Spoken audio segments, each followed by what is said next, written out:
It's been a long time since Singapore's independence on 9 August 1965. Since then, tough and visionary leaders took upon themselves to ensure Singapore's survival. 50 years down the road, we have ventured beyond expectations, overcoming many challenges together as one Singapore, one labour movement. Due to the lack of resources and withdrawal of British troops, Singapore was forced to rely on foreign investments to create jobs. Only with better jobs can the lives of Singaporeans improve. To do so, we have to ensure stability in Singapore. In 1969, a modernisation seminar was held to reinvigorate the labour movement and embark on a new route called tripartism. Since then, to combat the rising costs of living and address different social needs of our people, NTUC started several social cooperatives such as NTUC Income, NTUC Fair Price, and NTUC Comfort. The National Wages Council, NWC, was formed in 1972 to strengthen the budding tripartite relationship between the government, workers, and employers. All three parties worked together to rally the people to raise productivity, formulate wage policies, and more importantly, foster good labour relations. The National Productivity Board was established, and together they launched the productivity movement and was fronted by Timmy, the productivity bee. Good, better, best, better, better, best. If you don't do this better, make it better, best. The National Computer Board was also formed in 1982 to spearhead computerization to boost productivity and efficiency. In 1981, there was a restructuring of SILO and PIEU to form the Metal Industries Workers' Union and 9 other industrial unions. Following the restructuring of unions, MIWU was faced with much challenges. Companies come and go. Some branches broke off from MIWU to form house unions, causing the union to take a hit.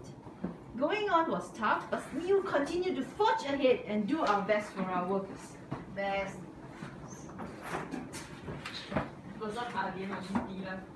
Okay, the montage is gone. Huh? Singapore had our first legal strike known as the Hunger Strike in 1936. The strike was over alleged victimization and unfair disciplinary action. Dismissal of 6 union members and officials. Workers rallied against such unreasonableness.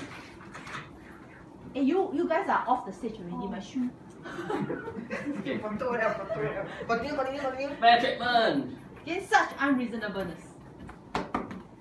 Fair compensation.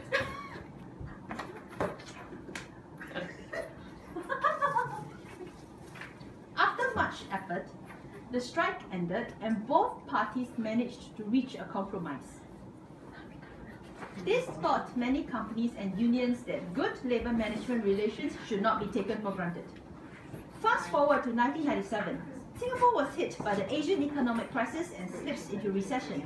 In order to ensure business sustainability, the NWC preemptively agreed to a CPF employee contribution cut to lower wage costs and to save jobs. In 2003, we were hit by the deadly SARS outbreak. Schools were shut. Business operations were affected. The government launched a SARS relief package to help businesses cope with the situation. The tripartite partners developed guidelines for business continuity plans and health advisories to safeguard the well-being of our workers. We also worked with our companies to provide masks and hand sanitizers and daily temperature checks. We encouraged companies to take note of the employees who were feeling unwell and to advise employees to stay at home. We also sent health advisories to the branch committee to circulate among the workers. Back in 2009, Singapore was hit by the worst recession ever in the history of Singapore. Employers started drastic retrenchment exercises. The labour movement criticised such exercises as preemptive and provided no new solutions. The tripartite partners came together and issued a guideline on managing excess manpower. Unions like MIWU worked together with our companies to tap on SPUR, implementing wage freeze and shorter work week to help save costs and save jobs. Then there's MTV, right? Over the years, the labour movement have launched many initiatives to help our workers and companies stay competitive in the volatile global market. Our labour chief then, Brother Lim Swee Say, was known for the concept of helping Singapore to be cheaper, better and faster than our competitors. We have to be cheaper than people better than us, better than people cheaper than us, and faster than people cheaper and faster than us. In order for our people to catch up with the changing times, NTUC set up the Employment and Employability Institute E2Y to help workers upgrade their skills and improving productivity of the companies through various schemes such as the Inclusive Growth Programme since 2010. NTUC also introduced the progressive wage model to help Singaporeans create better lives for themselves through the skills ladder, career ladder, wage ladder, and productivity ladder. In 2012, 171 China bus drivers held an illegal strike over the disparity in salary between them and other foreign workers and living conditions in the dormitories. Reason being that there was no avenue for them to address their grievances.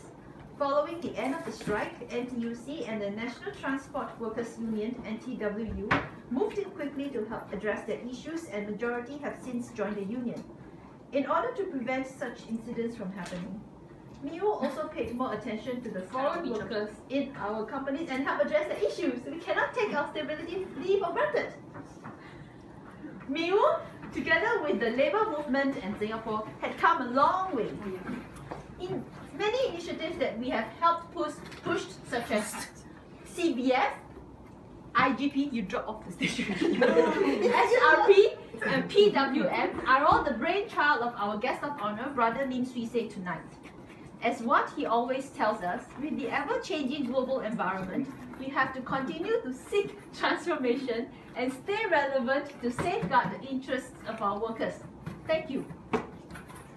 Okay. On the right, so on the left. I agree the last part is a bit too tricky.